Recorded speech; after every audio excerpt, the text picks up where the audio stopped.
인도의 설화 가운데 이런 이야기가 있습니다. 어느 날 마법사 한 사람이 쥐 한 마리가 고양이 앞에서 벌벌 떨고 있는 모습을 보았습니다. 불쌍한 마음이 들었어요. 그래서 마법을 이용해서 그 쥐를 고양이로 만들어 주었습니다. 그랬더니 이번에는 이 고양이가 된 쥐가 큰 개를 무서워합니다. 그래서 다시 개로 만들어 주었어요. 그랬더니 그 개가 또 호랑이를 무서워합니다. 다시 마법사가 개를 호랑이로 만들어 주었습니다. 호랑이로 변신하자 이번에는 사냥꾼을 무서워하는 게 아닙니까? 마법사는 호랑이가 되어서도 여전히 두려움에 떨고 있는 쥐를 보면서 야, 아무리 해봤자 너의 두려움은 끝이 없으니 너는 영락없는 쥐새끼로구나. 그리고는 다시 쥐로 돌려보내 주었다는 것입니다. 이 우화는 끊임없는 자기 연민 속에서 두려움에 떨며 살아가는 우리 인간의 모습을 풍자한 이야기로 들립니다. 여러분은 어떠세요? 우리는 다 두려움 가운데 살아갑니다. 살아가는 게 다 두려움이에요. 모든 게 다 두렵습니다. 그 두려움 때문에 우리는 깊은 침체에 빠지고 우울증을 겪기도 합니다. 닥터 윌리엄 미첼이라고 하는 사람이 Winning in the Land of Giants라고 하는 책 속에서 이런 우리들의 태도, 늘 두려움 속에 살아가는, 자기 연민 속에 살아가는 우리들의 태도를 그래스호퍼 멘탈리티라고 그렇게 지적한 일이 있습니다. 메뚜기 의식이다. 메뚜기 의식이라고 하는 말은 과거에 이스라엘이 가나안 땅을 정탐하기에 하러 갔다가 그곳에 사는 아낙 자손을 보고 겁에 질려서 스스로를 저들 보기에 메뚜기 같다. 그렇게 얘기했던 곳에서 나온 이야기입니다. 메뚜기 의식. 여러분은 어떻습니까? 여러분 스스로를 메뚜기처럼 여기십니까? 그렇게 메뚜기처럼 보잘것없는 존재로 여기고 불안과 두려움 속에 살아가십니까? 세월이 흘러가면서 점점 더 세상에 자신이 없어지십니까? 꿈은 작아지고 나는 끝없이 왜소하게 여겨지고 그래서 불안과 두려움 가운데 깊은 침체를 경험하고 있는 분들이 많이 있을 것입니다. 이런 침체와 우울은 오늘날 사람들이 겪고 있는 커다란 문제 가운데 하나입니다. 많은 사람들이 그런 침체를 겪고 또 어떤 사람들은 심각한 영적인 침체에 빠지기도 합니다. 오늘 성경에 보면 그런 대표적인 인물의 이야기가 나오는데 하나님의 선지자 엘리야라고 하는 사람입니다. 여러분이 아시는 대로 엘리야는 위대한 하나님의 선지자였습니다. 그는 3년간 이스라엘을 위해서 하나님의 대변자로 일했습니다. 그 기간 동안에 그는 여러 가지 기적들을 일으켰고 이방 우상들을 쫓아내며 영적 각성운동을 일으킨 참 훌륭한 하나님의 일꾼이었습니다. 그런데 이 엘리야를 좋아하지 않는 이스라엘의 사악한 왕후 이세벨이 그 엘리야를 미워했어요. 엘리야가 갈멜 산상에서 바알과 아세라 신을 섬기는 그 우상 숭배 선지자 850명과 대결해서 승리하는 특별한 기적 이야기는 여러분 다 아실 거예요. 그런 위대한 승리를 이루고 난 다음에 이스라엘 왕 아합은 자기 아내 이세벨에게 엘리야가 행한 일들을 다 들려줍니다. 그러자 이세벨이 아주 분노를 느낍니다. 이 엘리야를 가만두면 안 되겠다. 그래서 엘리야에게 사자를 보내서 그를 협박합니다. 오늘 본문 2절에 보니까 내가 내일 이맘때에는 정녕 내 생명으로 저 사람들 중 한 사람의 생명 같게 하리라. 아니하면 신들이 내게 벌에 벌을 내림이 마땅하니라. 무슨 얘기죠? 이런 얘기입니다. 만일 내가 24시간 안에 너를 죽게 하지 않으면 차라리 내가 죽겠다. 그런 협박이었어요. 지난 3년간 두려움을 모르고 그렇게 일했던 엘리야지만 이제 한 여자로 인해 생명의 위협을 느낀 그는 두려움에 휩싸이게 되었습니다. 그래서 불이 나게 광야로 도망칩니다. 그는 그 광야에서 깊은 영적인 침체에 빠져서 하나님 앞에 이렇게 얘기합니다. 하나님, 저를 이제 죽여주십시오. 그는 로뎀나무 아래 앉아서 죽기를 원하여 기도했습니다. 참 아이러니하죠?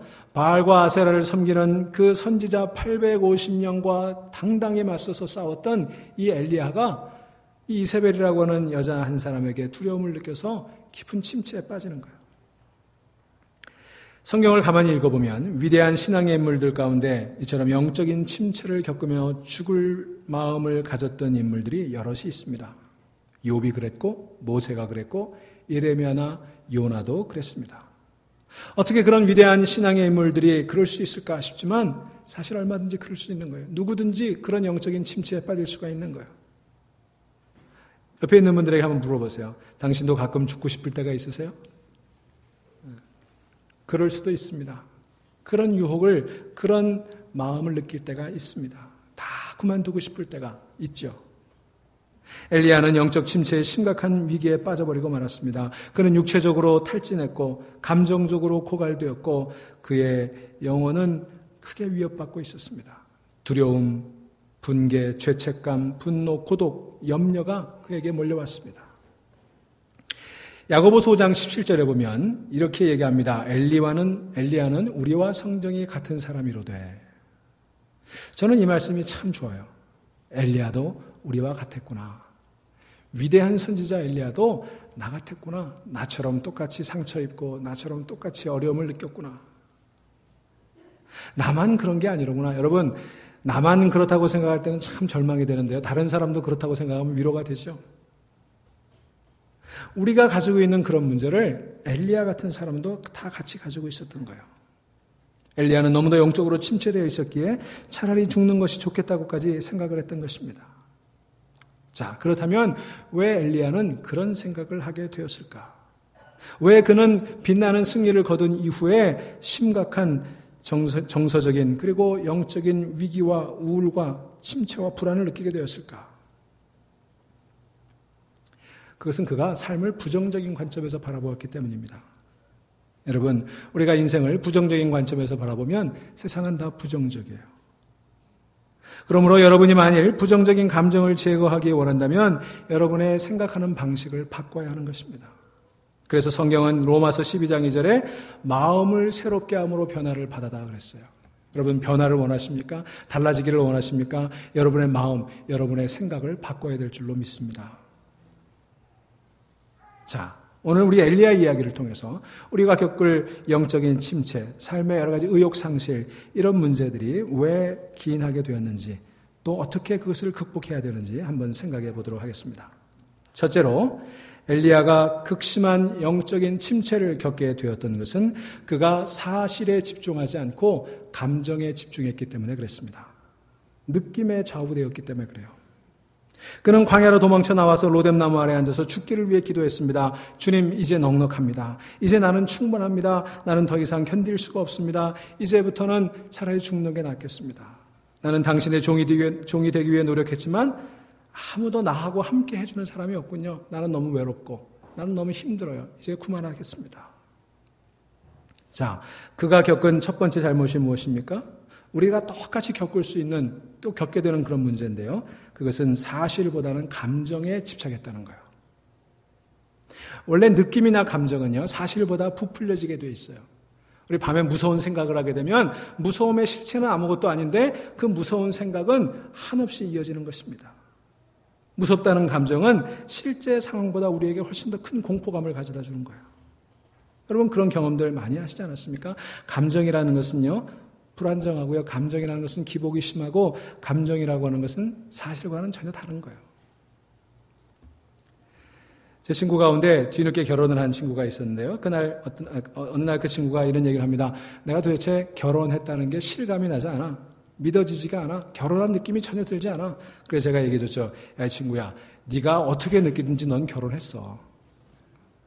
그죠? 여러분, 결혼했다는 게 실감 나지 않아도 결혼했다는 사실은 변함이 없어요. 이게 감정과 현실의 차이예요. 여러분이 신앙생활하면서 그런 느낌 들 때가 있죠. 하나님이 가까이 계시지 않는 것 같아. 또는 하나님이 안 계신 것 같다는 느낌이 들 때가 있죠. 그러나 내가 하나님이 안 계신 것 같다고 느껴지지만 하나님이 안 계신 건 아니에요. 내가 도대체 그리스도인 같지 않아. 그리스도인의 느낌이 들지 않아. 그런 생각이 불현듯 들지만 그러나 나는 여전히 그리스도인인 거예요. 그래서 감정은요, 항상 부정적이고 감정은 항상 속이는 거예요. 그러므로 우리가 사실보다 감정에 집중하면요, 우리는 문제에 빠지게 돼 있어요. 특별히 우리 한국 사람들이 아주 감정적이죠. 기분 나쁘다. 우리 그런 말 많이 쓰잖아요. 기분이라는 건요, 참 실체가 없는 거예요. 똑같은 걸 놓고도 기분이 나쁠 때도 있고 기분이 좋을 때도 있어요. 객관적이지가 않습니다. 그래서 우리가 기분 나빠서 하던 일, 그 기분에 좌우되면요, 반드시 일을 그르치게 돼 있어요. 인생의 중요한 일들 기분에 의해서 결정했다가는 반드시 낭패를 당하게 돼 있습니다. 한국에서요, 길거리나 술집에서 싸우다가 파출소에 잡혀온 사람들 물어보세요. 왜 싸웠나? 80~90%는요, 기분 나빠 싸웠다는 거예요. 저 사람이 날 째려봤다는 거예요. 그래서 물어봅니다. 왜 당신은 저 사람을 째려봤어요? 그럼 뭐라고 해요? 아니, 난 쳐다봤지 안 째려봤어요. 한 사람은 째려봤다고 하고 한 사람은 쳐다봤다고 하는 거예요. 감정이죠. 감정. 우리는 신앙생활도 기분에 따라 합니다. 기분 좋으면 교회 잘 나오고 기분 나쁘면 발길을 뚝 끊어버립니다. 우리 교인들이 많이 쓰는 말이 섭섭하다는 말이죠. 영어에는 섭섭하다는 말을 정확하게 번역할 단어가 없는 것 같아요. 목회자인 제가 가장 많이 듣는 말도 섭섭하다는 말입니다. 교인들은 참 목회자에게 섭섭한 일이 많더군요. 들어보면 간혹 공감되는 것들도 있는데요. 사실은 공감되지 않는 게 더 많아요. 제가 그냥 나이스하니까 그냥 고개를 끄덕끄덕거리는 거지 제가 별로 공감하는 건 아니에요. 솔직히 오늘 말씀드릴게요. 어떨 때는요, 악수를 너무 세게 해서 섭섭하고 어떨 때는 악수를 너무 살짝 해서 섭섭한 거예요. 설교 시간에 내 얘기를 한 것 같아서 섭섭하답니다. 여러분, 제가 말씀드릴게요. 설교 시간에 여러분들 얘기합니다. 여러분 들으라고 얘기해요. 그죠? 제가 무슨 연합교회 교인들 들으라고 설교하겠어요? 저는 여러분들 들으라고 설교하는 거예요. 다 내 얘기예요. 여러분, 혹시 목사님이 설교 시간에 내 얘기한다, 기분 나쁘다 생각하십니까? 옆에 사람한테 물어보세요. 지금 목사님 누구 얘기하고 있는 것 같아? 그럼 그 사람 뭐라고 그럴까요? 자기 얘기하고 있다고 얘기해요. 다 내 얘기예요.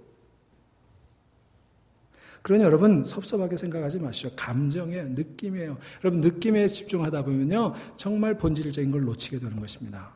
여러분, 그러니 이제부터 저에게 섭섭해하지 마시기 바랍니다. 여러분, 우리가 사실보다 감정에 치중할 때 우리는 문제에 빠지게 됩니다. 여러분, 우리가 살다가 어떤 실수를 할 때가 있어요. 그러면 그냥 실수한 거예요. 그런데 그 실수한 것 때문에 나는 실패자라고 하는 감정에 빠지게 되면요, 내 인생은 다 그 순간부터 실패자가 되는 거예요. 여러분, 실수 한 번 했다고 우리가 실패자가 되는 건 아니에요. 우리는 실수하며 살아가는 거예요. 누구나 그렇습니다. 그러므로 여러분 감정에 집중하지 마시고요. 감정이 생기면 발산하세요. 어떤 분이 그러더군요. 교회에서 자꾸 사람들이 싸우게 되는 건 술을 안 마셔서 그렇대요. 세상 사람들은 싸우고 나면 술 한잔하고 다 발산해버리는데 우리는 기도하면서 그걸 계속 생각하잖아요.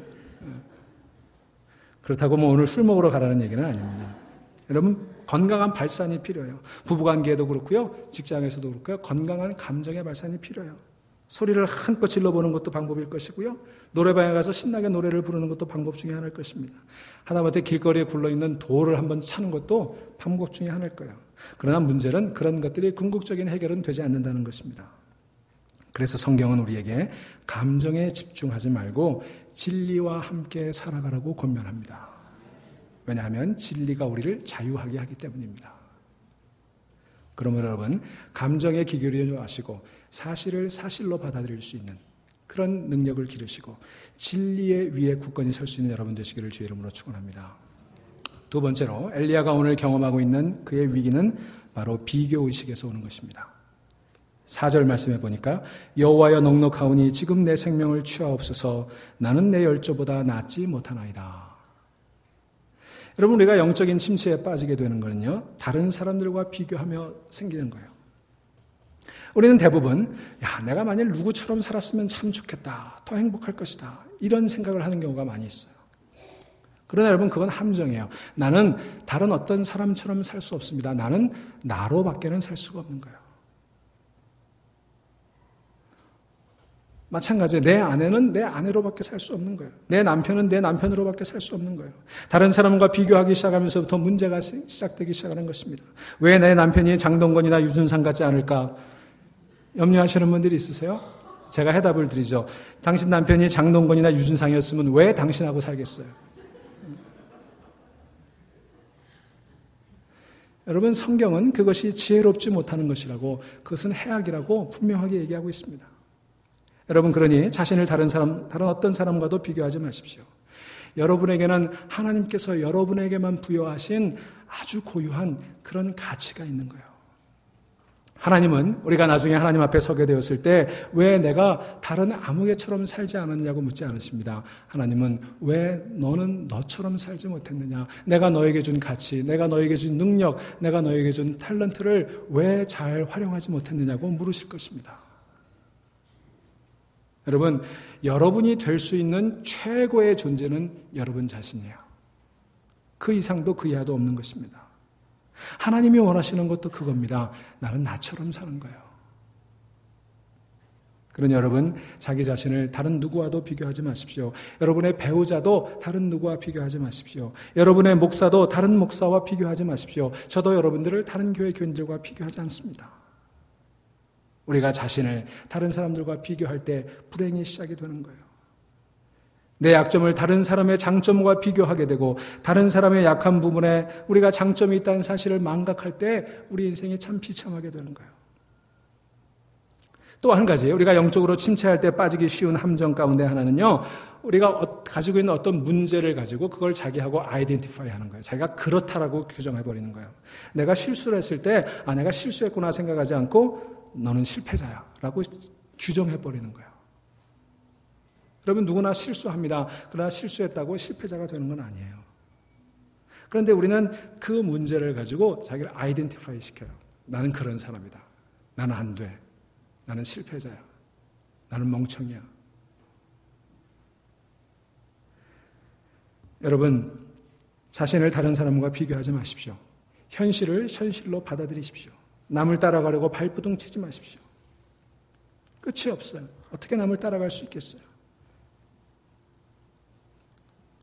그 모든 것은 우리에게 불행을 가져다 줄 뿐입니다. 그러므로 우리가 비교의식에서 불행이 시작된다는 것을 기억하십시오. 엘리야가 그랬어요. 나는 내 열조보다 못하나이다.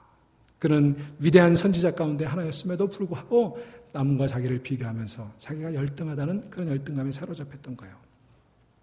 세 번째로 엘리야가 범했던 잘못은 자기의 잘못이 아닌 것을 자기의 책임으로 느꼈던 것입니다. 10절 말씀을 보시면 내가 만군의 하나님 여호와를 위하여 열심히 특심하오니 이는 이스라엘 자손이 주의 언약을 버리고 주의 단을 헐며 칼로 주의 선지자들을 죽였으며며. 무슨 얘기일까요? 나는 3년 동안 열심히 일했습니다. 그런데 여전히 하나님의 백성들이 하나님께 나오지 않는군요. 내가 노력을 했는데 여전히 과거의 모습이 달라지지 않군요. 다 내 책임입니다. 다 내가 부족해서 그렇습니다. 그런 뜻이었어요. 엘리야는 자기가 영적인 깊은 침체에 빠지게 되니까 이스라엘 민족이 변화되지 않은 것 다 자기 책임이라고 생각했던 거예요. 여러분, 많은 목회자들이 이런 고민을 하게 돼요. 내가 그렇게 많은 설교를 했는데 교인들이 달라지지 않는다. 다 내 책임이다 생각을 합니다. 여러분, 영적인 침체의 세 번째 원인은 이것이에요. 우리에게 책임이 있지 않은 것을 자기 책임이라고 지나치게 돌리는 것, 그것 옳지 않은 것입니다. 우리의 책임을 잘못 생각하면 우리 영적인 침체에 빠지게 돼요. 하나님께서 우리에게 맡기지 않은 책임을 우리의 책임처럼 착각한다면 너무도 감당하기 어려운 짐이 되는 것입니다. 여러분, 세상 사람들이요, 다 내 뜻대로 움직여지지 않아요. 그것 내 책임 아니에요. 하나님께서 저들에게 자유의지를 주셨고 저마다 생각하고 살아가는 방법이 다른 것뿐이에요. 물론 내가 거기서 해야 될 일들이 있고 내가 노력해야 되고 나도 그 책임의 일부를 공감해야 되겠습니다만 그걸 다 내 책임이라고 돌리면 나는 감당할 수 없는 시련에 빠지게 되는 것입니다. 그러니 여러분, 모든 것을 내 책임으로만 돌리지를 마십시오. 책임의식을 가지고 살아가는 것과 모든 책임을 내게 돌리는 것은 구분할 줄 알아야 되는 것입니다. 여러분, 이제는 무거운 짐 다 혼자 지고 가려고 하지 마세요. 엘리야는 그로 인해서 깊은 영적인 침체에 빠지게 되었던 것입니다. 네 번째로 엘리야가 가지고 있었던 문제는요, 자기의 그 문제를 지나치게 과장한 거예요. 오늘 10절 뒷부분에 보면 오직 나만 남았거늘 저희가 내 생명을 찾아 취하려 하나이다. 엘리야는 이렇게 생각했어요. 하나님, 이제 나만 남았군요. 다 이세벨 편이고 다 나하고 적들이고 나만 혼자 외롭게 싸워야 되는군요. 나 감당할 수가 없습니다. 여러분, 냉정하게 사실을 들여다보면 다 엘리야와 적대했던 건 아니었어요. 아직도 바알에게 무릎 꿇지 않은 7,000명의 선한 일꾼들이 있었어요. 그런데 그걸 보지 못하는 거예요. 다 나만 남았다 이렇게 생각한 거예요. 여러분, 실제로는 이세벨과 그 소수의 무리들만이 지금 엘리야를 위협하고 있는 것입니다. 그가 만일 감정의 소리에 귀 기울이지 않고 냉정하게 사태를 파악했다면 이 일이 그다지 심각하지 않은 상황인 것을 분명히 깨달을 수 있었을 거예요. 여러분 생각해 보세요. 이세벨이요, 실제로 엘리야를 죽일 수 있었다면 뭐하러 사실을 보내서 내일까지 너를 죽이겠다 그렇게 얘기했겠어요? 그냥 그 자리에서 죽여버렸겠지. 사실 이세벨은요, 엘리야를 죽일 만한 능력도 없었고 이스라엘이 그를 따르고 있다는 걸 알았기 때문에 민심을 두려워해서 엘리야를 감히 손댈 수도 없었습니다. 더구나 하나님이 그와 함께 하시는 것을 이세벨도 알고 있었어요. 그래서 감히 손을 못 대는 거예요. 근데 이세벨이 아주 영리한 여자였기 때문에 자기 손으로는 엘리야를 처치할 수 없지만 엘리야 스스로가 무너지도록 유도하는 거예요. 그를 위협하고 그에게 겁을 주어서 엘리야 스스로가 깊은 영적인 탈진에 빠져서 하나님 저를 죽여주십시오라고 얘기하게 한 거예요. 여러분, 사탄이 우리에게 사용하는 전략이 그것입니다. 우리 스스로가 무너지도록 만드는 거예요. 그래서 엘리야는 이세벨의 위협을 제대로 냉정하게 평가해보지도 않고 두려움에 사로잡혀 광야로 도망쳐갔던 것입니다. 로뎀나무 아래서 하나님 죽여주십시오라고 얘기하는 거예요. 여러분, 우리가 침체에 빠지게 되면 부정적인 것들만 보이게 돼 있어요. 모든 것들이 좋게 보이지 않는 것입니다. 상황이 다 나쁘게 돌아가는 것처럼 보여요. 세상이 다 망한 것처럼 보여요. 앞서 얘기한 것처럼 엘리야만이 하나님 앞에 유일하게 남아있는 신실한 사람이 아니었습니다. 7,000명의 선지자들이 신실하게 하나님 앞에 남아있었어요. 그런데도 엘리야는 자꾸 문제가 과장되게 그렇게 보였던 것입니다. 우리 주변에도 보면요, 작은 문제를 자꾸 과장하는 사람이 있어요. 별것 아닌데 큰 문제처럼 얘기하는 사람이 있어요. 교회도 보면요, 가끔 저에게 그렇게 얘기하는 분이 있어요. 목사님, 큰일 났어요. 우리 교인들이 다 떠나가요. 난 정말 다 떠나가는 줄 알았어요. 큰일 났구나. 굉장히 제가 스트레스 받았어요. 작년 봄에 우리 교인들이 다 떠나간대요. 그래 보니까 한국으로 이사 가신 분들, 잡 때문에 다른 주로 가신 분들밖에 없었어요. 근데 우리 교회 큰일 났다는 거예요. 여러분, 그렇게 큰일 나지 않아요. 여러분, 살아오면서 인생에 큰일처럼 여겼던 일들이 있었죠. 난 죽었구나. 난 이제 끝장났구나. 근데 여러분, 그때 죽으셨어요? 안 죽으셨어요? 안 죽었으니까 여기 계시잖아요. 여러분, 사실보다 감정에 집중하고 있었어요, 엘리야가. 다른 사람과 비교하고 있었어요. 과도하게 책임을 느끼고 있었어요. 상황을 과장되게 해석하기 시작했어요. 그로 인해서 그런 심각한 좌절감과 영적인 침체를 느꼈던 것입니다. 혹 여러분들 이런 상황에 있으십니까? 나는 지극히 왜소하게 느껴지고 상황은 점점 악화되는 것처럼 보여지고 나는 도저히 헤어나올 수 없는 그런 구렁텅이에 빠져있다고 느끼실 때가 있습니까? 그렇다면 오늘 엘리야에게 주신 하나님의 도우심을 힘입을 수 있기를 주의 이름으로 축원합니다. 그것이 과연 무엇이었나? 첫째는 그의 육신의 필요를 돌보는 것이었습니다. 그렇게 영적인 침체에 빠져있고 한없는 구렁텅이에 빠져있는 엘리야를 향해 하나님께서 첫 번째 하신 것은 그의 육신의 필요를 돌보아 주신 것입니다.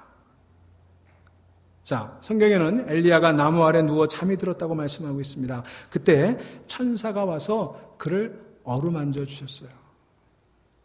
하나님의 천사가 그를 터치해 주셨어요. 여러분, 저는 이 말씀 참 좋아요. 제가 언제 한번 만지시는 하나님이라는 제목으로 설교한 적이 있었죠. 하나님 만져주세요. 와서 쓰다듬어 주세요. 그리고는 뭐라고 얘기합니까? 일어나서 먹으라. 그래서 그가 일어나 주위를 돌아보았더니 그의 머리맡에 숯불에 구운 떡과 한 병의 물이 있었습니다. 그가 그것을 먹고 다시 누워 잤습니다. 천사가 두 번째 와서 어루만집니다. 일어나서 먹으라. 내가 이를 이기지 못할까 하노라. 여러분, 하나님께서 깊은 영적인 침체에 빠져있는 엘리야를 향해 주신 첫 번째 도움은 안식과 음식과 휴식이었습니다. 오늘 이 안식과 음식과 휴식이 여러분들에게도 베풀어 주시기를 주의 이름으로 축원합니다. 여러분, 때로는요, 하룻밤의 평안한 휴식이 우리를 새롭게 할 수도 있어요. 육신적으로 피곤하고 정신적으로 지쳐 있을 때, 영적으로 침체되어 있을 때, 그때 하나님께서는요, 우리에게 안식과 음식과 휴식을 주시는 거예요. 여러분 보세요. 하나님께서 엘리야를 어떻게 다루십니까? 하나님은요, 엘리야에게 이렇게 얘기하지 않으셨습니다. 야, 이 겁쟁이야. 너 여기서 뭐 하고 있느냐? 할 일이 이렇게 많은데 네가 하나님의 사자라고 하면서도 이 모양 이 꼴로 여기 누워 있느냐? 빨리 일어나라. 그렇게 말하지 않으셨어요. 그를 책망하지 않으셨어요. 그를 정죄하지 않으셨어요. 대신에 하나님은 그를 찾아와서 지쳐있는 그를 만져주셨어요. 그리고 먹을 걸 주셨어요. 바로 그 만져주시는 하나님의 손길과 그리고 그 숯불에 구운 떡과 그 물 한 병이 그를 새롭게 일어나도록 도와주었던 것입니다. 신약성경에 보면 부활하신 예수님께서 디베리아 바닷가에 다시 나타나셔서 제자들에게 하신 말씀이 무엇이었습니까? 꼴 좋다. 큰 소리 떵떵 치더니 이 모양 이 꼴이 뭐냐? 내가 뭐라고 그랬냐? 너 이렇게 될 거라고 그랬지? 그렇게 제자들을 책망하지 않으셨습니다. 밤새 그물질을 했지만 아무것도 얻을 수 없었던 그들. 며칠 전 예루살렘에서 있었던 그 가슴 아픈 사건들 때문에 낙심하고 있는 저들을 찾아오셔서 예수님 뭐라고 하셨습니까? 아침은 먹었냐? 와서 밥 먹어라. 그러고 보니 그 호숫가에 예수님이 구운 떡과 생선 그게 있었어요. 밥 먹어라. 저는 이 말씀이 너무 좋아요. 제가 밥을 좋아해서 그런지 모르겠지만 여러분 때로는요. 지쳐있을 때 맛있는 음식 사랑하는 사람과 먹게 될 때 힘이 나는 거예요. 여러분 오늘 예배 끝나고 식당에 가셔서 맛있는 음식 먹으시기를 주의 이름으로 축원합니다. 여러분 우리를 침체에서 벗어나게 하는 건 다른 특별한 게 아니에요. 우리의 건강을 회복해야 돼요. 여러분 몸이 병들면요 영적으로도 병들어요. 제가 보니까 몸이 많이 피곤한 사람이 영적으로도 시험에 들더라고요. 여러분의 육체적인 건강에 여러분의 정서적인 그리고 영적인 건강에 영향을 주는 것입니다. 그래서요 저는 힘든 일이 있으면요 잘 자고 잘 먹어요. 저는 아주 고민스러운 일이 있으면요 극장에 가서 자요. 저희 집사람은 극장에만 가면 잔다고 뭐라고 그러는데 뭐 잠은 어떻습니까? 영화 못 보면 나중에 DVD 빌리다 보면 되죠. 그런 휴식이 필요한 거예요. 여러분 그러니까요 신앙생활도요 너무 전투적으로 하지 마세요. 신앙적으로 슬럼프에 있는 사람에게 집사가 돼가지고 그것밖에 못하느냐고 그렇게 윽박지르지 마세요. 기도하면 될 걸 가지고 왜 그리 호들갑 떠냐고 야단치지 마세요. 영적으로 침체에 빠져 있을 때는요 그런 당위적인 얘기가 해결책이 아니에요. 가서 어깨 한번 두들겨주고 등 한번 쓰다듬어주고 손 한번 꽉 잡아주고 같이 밥 먹자 얘기 한번 하는 게 더 큰 힘을 발휘할 수도 있는 것입니다. 그게 예수님이 하셨던 방법이고 그게 하나님이 하셨던 방법이에요. 제가 이민교회 목회하면서 보니까 우리 이민자들의 삶이 너무나 여유가 없어요. 여러분들에게 육신의 휴식이 필요합니다. 육신의 휴식 없는 영혼의 안식은 없습니다. 그러니 여러분 예배 드리다가 졸리시면 그냥 주무세요. 제가 칼럼에도 썼지만 저는 예배 시간에 조는 사람 전혀 받아봤지 않아요. 그렇게라도 피로를 푸세요. 여러분 제가 집을 사면서 인디애나에서도 그렇고 여기서도 그렇고 집을 사는데 하나님 참 좋은 집을 주셨어요. 그때 저희 집사람하고 다짐한 게 있습니다. 이거 당신하고 나하고 우리 식구들만 살라고 준 집은 아닌 것 같다. 그래서 혹시 내 동료들 중에 함께 공부하는 사람들 중에 피곤하고 지친 사람이 있으면 와서 쉴 수 있는 곳으로 만들었으면 좋겠다. 그렇게 기도했어요. 그랬더니 실제로 수많은 사람들이 저희 집에 와서 일주일씩 때로는 보름씩 그렇게 쉬다 가세요. 그러면 음식을 잘 대접하면 잘 먹고 쉬다 가는 거예요. 여러분 하나님께서는 우리의 육신의 필요를 돌보아 주시는 분인 줄로 믿습니다. 오늘 육체적으로 지친 여러분들에게 하나님이 베풀어 주시는 그 위로의 손길과 참된 안식이 함께 하시기를 주의 이름으로 축원합니다. 두 번째로 우리가 영적인 침체에 빠졌을 때 우리의 좌절을 하나님께 드려야 합니다. 엘리야는 그 후에 굴로 들어가서 밤을 지새게 되었습니다. 그때 아침이 되자 주님께서 그에게 말씀하십니다. 엘리야야, 내가 어찌하여 여기 있느냐? 이 말씀은요, 책망의 말씀은 아니었어요. 여기 뭐 하고 있느냐? 꾸짖는 말씀이 아니었어요. 그의 마음에 있는 모든 것들을 드러내놓기를 원하셨습니다. 그러자 엘리야가 말합니다. 9절 10절에 내가 만군의 하나님 여호와를 위하여 열심히 특심하오니 이는 이스라엘 자손이 주의 언약을 버리고 주의 단을 헐며 칼로 주의 선지자들을 죽였음이오며 오직 나만 남았거늘 저희가 내 생명을 찾아 취하려 하나이다. 앞에 있는 얘기를 다시 반복해요. 그는 마음속에 있는 모든 것들을 다 쏟아놓았습니다. 하나님은 그 마음에 있는 것들을 다 쏟아놓을 수 있도록 그렇게 기회를 주시는 거예요. 엘리야의 불평에 하나님은 놀라지 않으셨습니다. 하나님은 이미 엘리야가 어떤 사람인지 알고 있었습니다. 그의 아픔, 그의 좌절, 그의 상처를 다 알고 계셨습니다. 여러분 기억하십시오. 하나님은요, 여러분이 혹 불평해도 다 이해하세요. 왜냐하면 우리가 그것밖에 안 되는 걸 알고 계시거든요. 우리의 이야기에 귀 기울여 주십니다. 우리를 비판하지 않습니다. 우리를 정죄하지 않습니다. 그냥 우리의 억압된 감정, 우리의 아픔, 우리의 고통을 다 발산하도록 들어주시는 거예요. 그러니 여러분이 힘들고 지쳤을 때 여러분의 아픔, 여러분의 실패, 여러분의 좌절을 하나님께 아뢰시기를 바랍니다. 다 내려놓으세요. 여러분 보세요. 엘리야는 자기의 주변 환경을 보고 두려워했습니다.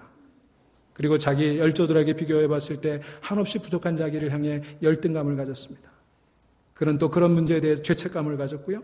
그리고 상황이 달라지지 않은 것에 대해서 분노했습니다. 그리고 오직 남았다는 생각에 그는 고독했습니다. 자, 이런 두려움과 열등감과 죄책과 분노, 고독, 이 모든 것들을 하나님은 다 내려놓기를 원하셨어요. 사랑하는 여러분, 하나님 앞에 다 내려놓으시기를 바랍니다. 여러분의 좌절은 무엇입니까? 여러분의 두려움은 무엇입니까? 여러분의 상처와 고독은 무엇입니까?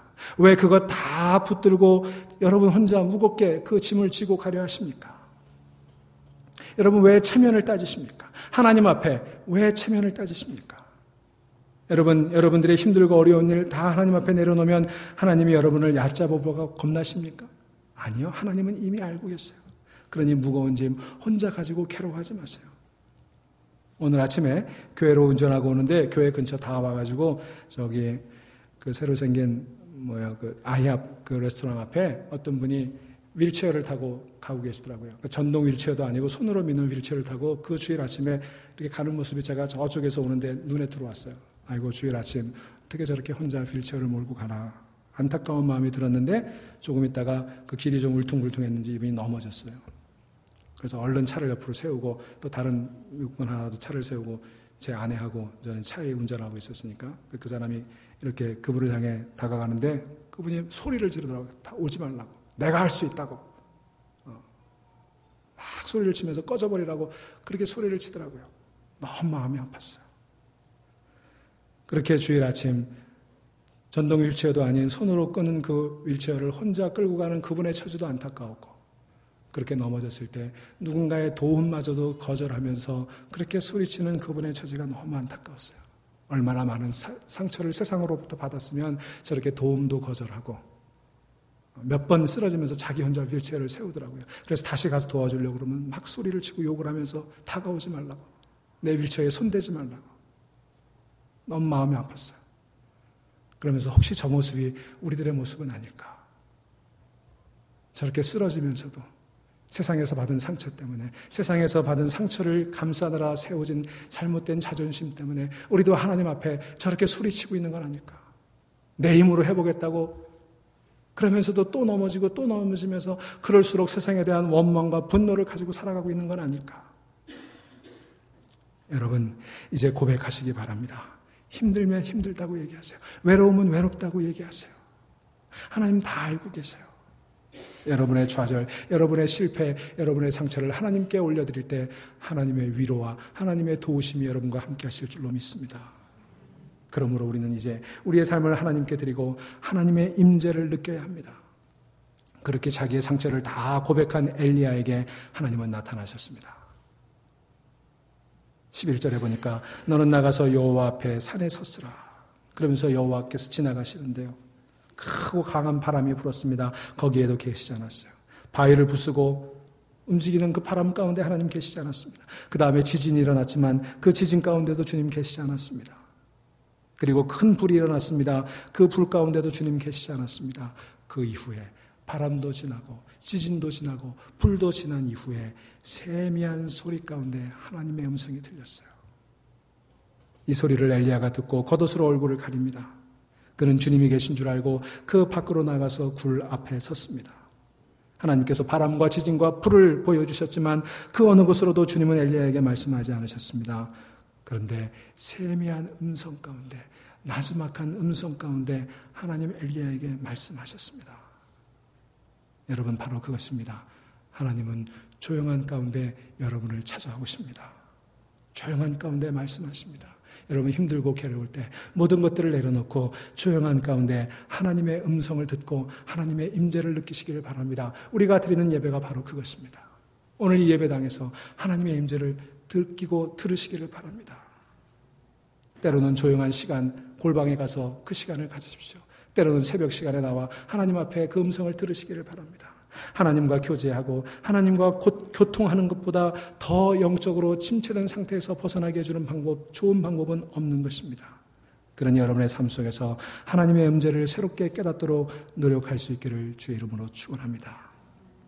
마지막으로 우리가 영적인 침체를 이기는 좋은 방법은 하나님으로 인해 우리의 인생의 방향을 새롭게 정립하는 것입니다. 주님은 엘리야에게 15절에서 이렇게 말씀하십니다. 너는 내 길을 돌이켜. 내 길을 돌이켜. 엘리야는 지금 광야로 향하고 있지 않았습니까? 그런데 하나님께서는 그 길을 돌이키라고 말씀하십니다. 광야로 가지 말고 호렙산 하나님의 산으로 가라고 말씀하십니다. 너는 내 길을 돌이켜 광야로 말미암아 다메섹에 가서 이르거든 하사엘에게 기름을 부어 아람 왕이 되게 하라. 하나님은 엘리야에게 새로운 사명을 주셨어요. 다시 일을 맡겨주신 것입니다. 여러분, 침체를 이기는 가장 빠르고 좋은 방법은 자기 연민에 빠져 그냥 주저있는 것이 아니라 하나님께서 주시는 새로운 사명을 발견하는 거예요. 새로운 인생의 목표를 발견하는 거예요.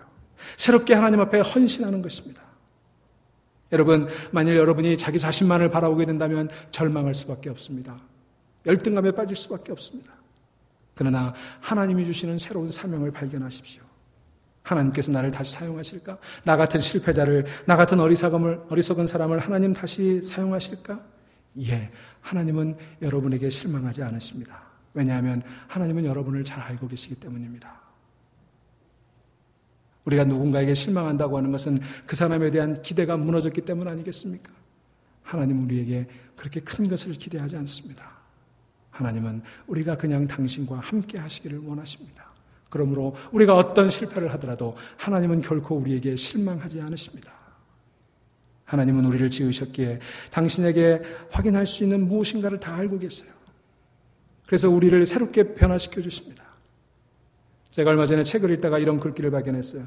Jesus takes us just as we are, but never leaves us just as we are. 하나님은 우리의 있는 모습 그대로 우리를 받아주십니다. 그러나 우리를 있는 모습 그대로 내버려 두시진 않습니다. 우리는 실패하고 우리는 약하고 우리는 보잘것없지만 있는 모습 그대로 받아주신 후에 우리를 거듭나게 하십니다. 우리를 새롭게 하십니다. 그래서 우리에게 새로운 사명을 주시는 거예요. 그 사명을 발견할 때 우리의 인생이 새로운 가능성의 길로 걸어가게 될 줄로 믿습니다. 사랑하는 여러분, 그러므로 여러분이 지금 깊은 영적인 침체에 빠져 있습니까? 어떻게 시작해야 될지 몰라서 좌절하고 계십니까? 그렇다면 이제 주님 앞에 나오시기를 바랍니다. 그리스도와의 관계를 새롭게 하십시오. 거듭나는 사람이 되어야 하는 것입니다. 그리스도에게는 우리가 가지고 있지 못한 변화의 능력이 있으십니다.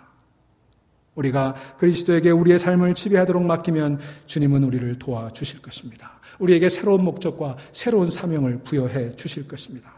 그러니 주님에게 요청하십시오. 주님, 나는 실수했습니다. 나는 실패했습니다. 그러나 실패자가 되기를 원치 않습니다. 주님, 저를 받아주시고 저를 변화시켜 주십시오. 우리가 그렇게 우리의 모든 삶을 주님께 맡기면 주님은 우리의 모든 짐을 맡아 주실 것입니다. 그리고 그것을 감당할 수 있는 힘을 주시게 될 것입니다. 그 주님 앞에 이 아침에 다 나와서 무거운 짐 내려놓지 않으시겠습니까? 그 음성 듣는 이 아침 되기를 주의 이름으로 축원합니다. 묵상하십시다.